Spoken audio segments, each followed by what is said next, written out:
Sebastian Loeb had expected to be crowned world champion at the Rally of Turkey.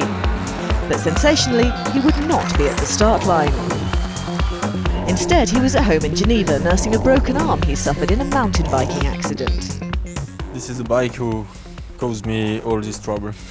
I was just 3 kilometers from here in the forest, and in a downhill I just go past over my bike and fall directly on my arm on a big stone. So when something happens, immediately I think to the championship, to the rally, and okay, so I came home. I knew that something is wrong with my arm, but I didn't know exactly what. So I went to the hospital, and then was a bad surprise to know that it's broken and that it will take some time and that I will miss for sure Turkey.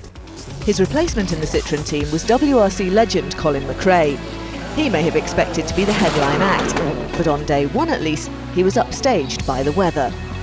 Torrential rain had turned the roads to deep mud and led to the cancellation of 3 of the opening day's stages, amid fears that medical vehicles wouldn't be able to get into the stage in the event of an accident.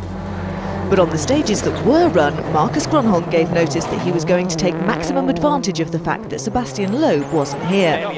The Finn looked as assured as anybody possibly could in such conditions to open up a lead approaching 30 seconds. While Colin McRae had a satisfactory first day, running 6th, if you were looking for a comeback story, Petter Solberg was providing that.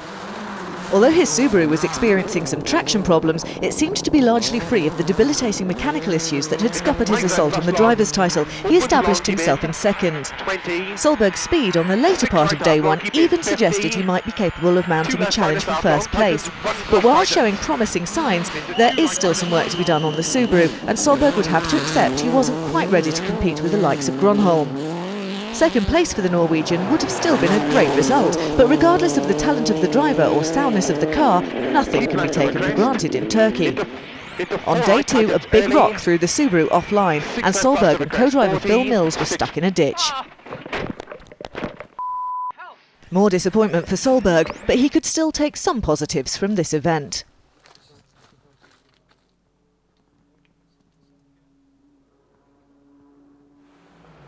And Colin McRae was being reminded of how tough it is at the top.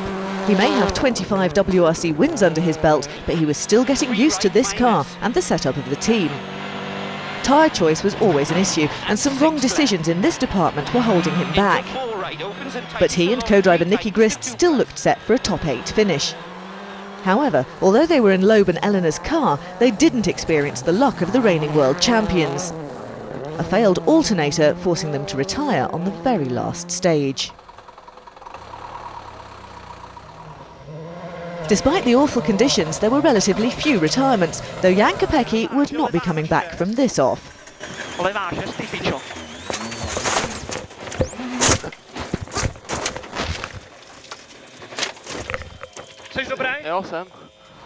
This made for some intense competition throughout the classification, and many crews would be celebrating come the end of the rally. Kosti Katimäki,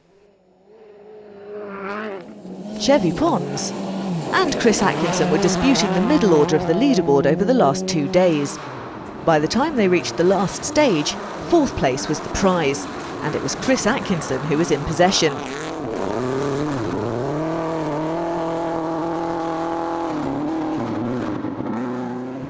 But Pons put in a fantastic run to leapfrog both Atkinson and Katimäki to take 4th. A sweet moment for the Spaniard, who's experienced a poor run of results since being replaced as the nominated manufacturer scorer in the Kronos Citroën team by Danny Sordo. And with Katimäki also getting the better of Atkinson to finish 5th, he and the Stobart VK Ford team could celebrate their best result to date. Petter Solberg's retirement saw Mikko Hirvonen inherit 2nd, which would equal his best ever finish.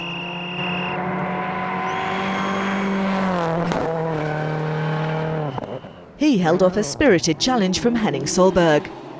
But the Peugeot man would end up celebrating a first ever podium finish. Brake failure meant it was a nervous run through the final stage. But at last he could enjoy his moment. No brakes at all. greide det. Just got it back together, man. Here we go, the biggest smile in Turkey. Biggest smile. Yes!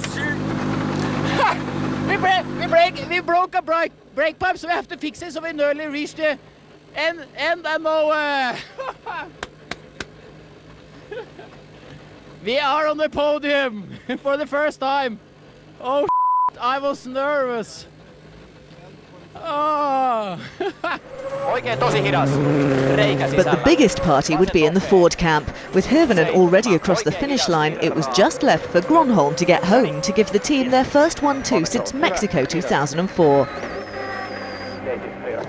Team boss Malcolm Wilson literally jumping for joy. This also meant that with the uncertainty over when Loeb would return, Gronholm